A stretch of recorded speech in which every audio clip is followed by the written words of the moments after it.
So we just spent our first 2 weeks in Oregon. We were in Umpqua National Forest in the middle of nowhere. Middle of nowhere. Which is really nice. Gorgeous. Yeah. Absolutely gorgeous.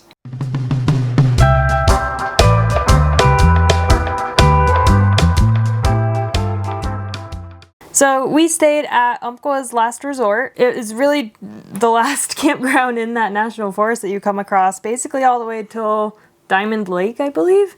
Yes. So it's really out there. Make sure you stock up on groceries, stock up on gas. You're there for 2 weeks. I think most people just kind of use it as like passing through to Crater Lake. So they might stay for like a weekend or a singular night. But we really enjoyed our 2 weeks there. It was nice and relaxing and really quiet. We did a lot of stuff. A comment on the gas. There is a tiny little convenience store and gas station right next to the campground. Yeah. But they did say, the people that work at the campground, that gas is pretty expensive there because it is so far out. So definitely fill up before you leave the major city. So Umpqua's last resort, you don't have to just have an RV to stay there. They also have glamping tents. They have tiny cabins. They have a tiny home. They have retro campers that you can stay in. So a whole mixture of different ways you can stay, and it's a small campground. I mean, there wasn't too many spots, but the RV spaces were really beautiful and full hookups. It's really nicely manicured. We met with the owner and talked to him for quite a while, and this was really like his dream project, was just to design this campground. And 8 years in the making so far. 8 years in the making, and it was beautiful. We really enjoyed our stay there. While we were at the campground, everybody that worked there was incredibly friendly. They had a lot of great tips for things to do, places to see, best time of day to go and see them. We had a couple hikes we were going to go do, and they were like, oh, there's a lot of snow there. Unless you have snowshoes, don't go that way. And we're like, all right, good to know. Note taken. But also at the campground, they have this little path that you can go down to the river or the stream nearby, which is really pretty. It's a nice place to just sit and hang out. The water is very beautiful. The color is like what, not turquoise blue, but it's like a greenish, almost like your shirt. Yeah. Yeah, it's really pretty, especially when the sunlight's on it. That's when it's like most colorful. And there's so many different waterfalls all up and down the road there. So it's called the Highway of Waterfalls in Oregon. I guess nicknames. That makes sense. I think we didn't see them all, but we saw quite a few. We did all the ones, I think most, or if not all the ones between us and Crater Lake. But there were some that were to the west that we didn't see because we came in with our camper that way, and then everything we had planned for activities was to the west. Right. So speaking of waterfalls, our first adventure was two of arguably the best waterfalls, I think. I don't know if I'm saying it right. Toketee Falls? We'll run with it. Toketee or Toketee Falls. And then Watson Falls. The first one, or both of them, were just small hikes. Wasn't too much elevation gain. But pretty trails. Lots of mossy trees, which we're not used to back in New England, so that's really cool to see. And waterfalls were gorgeous. Right now they're raging pretty good because of all the snow melt, so it was a good time to go. Some of the bridges through there are really pretty too. Yeah. So highly recommend those. Even if you're just passing by, those are well worth the stop. And then we also saw Clear Waterfalls and White Horse Falls. Yes. And those are really pretty as well. They're smaller, but I think Clearwater was the one that had a lot of moss, and that one was really cool. That one was gorgeous. Yeah. It was really unique. It was just different than all the other ones. And then White Horse was okay. I mean, like if you showed us this back in New England, we'd be like, wow, that's a really pretty waterfall. But after seeing all these other major ones, you're kind of like, oh, it's nice, but it's not. So maybe do them in the reverse order so you keep getting excited instead of let down more and more.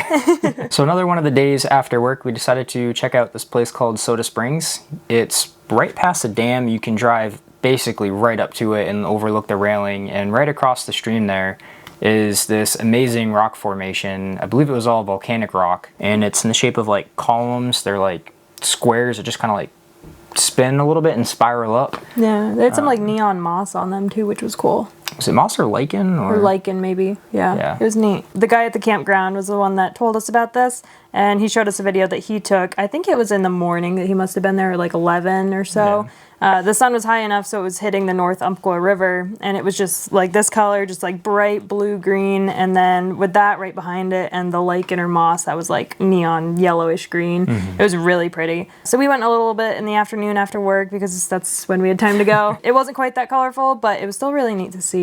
And he said usually that formation happens right by water because it's when the water cools the lava, it forms in that way. Yeah, I think it's definitely worth the stop. I mean, again, all of these things that we're discussing are all along the road. So you just pull off, check one out for 15 minutes, get back to your car, go to the next one. It's pretty quick to hit a lot of them all at once. Also important to note, they did have a really big wildfire a few years ago. Yes. So basically, Roseburg, I think, most of the way into Umpqua Campground, literally at their property line. Because they talked about it with us, how they were literally fighting the fire right at their back door. It's all burnt. So a lot of the trails, unfortunately, are in rough shape. They haven't come through to clean them all up yet because it's like really extensive damage. That side is why we kind of didn't do those other waterfalls and trails and stuff. But there is the North Umpqua Trail, I think it's called, which basically goes along the whole river down, I think the whole highway. So those western sections are closed. But other than... I don't know if they're necessarily closed. They're just rough. They're just in really, really bad shape. There's a lot of down trees and stuff going right across the trail. From the resort east is all still there. Yes. So we are working on getting through all of the national parks one day. So we didn't want to miss Crater Lake while we were here. It was an 1.5-hour, 2-hour drive from Umpqua's last resort, and it was super cool. I mean, this time of year you can't do the Rim Drive, I believe it's called, which goes all the way around the lake because they still have so much snow. Like, so much snow. But you can cross-country ski it. Yes. Or snowshoe. Or snowshoe, yeah. Which would have been really nice. We just got snowshoes, but should have got them a little sooner. A couple weeks too late. But it's still super beautiful. Try to go on a sunny day because that's when it's like the most blue. And we lucked out. The weekend happened to be super sunny. We started working our way up this road and you just keep going and going and going. The snow just starts like growing. We stopped a couple times and took a video in front of the truck because it was like taller than the truck. It's insane. It must have been at least 12 plus feet tall. I've never seen snowbanks that tall before in my life. And this is when it's like melting. Like this is end of season on its way out. So they get like an insane amount of snow up there. Yeah, even standing on the bed of the truck, I was trying to like see if I could get up on top somehow, and I was reaching up to just barely touch it. So there's no way I was getting on top of it for a photo. Yeah, definitely the biggest banks I've ever seen. And at the visitor center, it basically goes above the roof line. Oh yeah. I mean, they just get pummeled. Merges right into the roof. Yeah. So there wasn't a whole lot to do there because we didn't have snowshoes or cross-country skis. But basically, we parked, we got out. You can walk along the rim a little bit. We recommend going a little further down. There was a lot less people further down.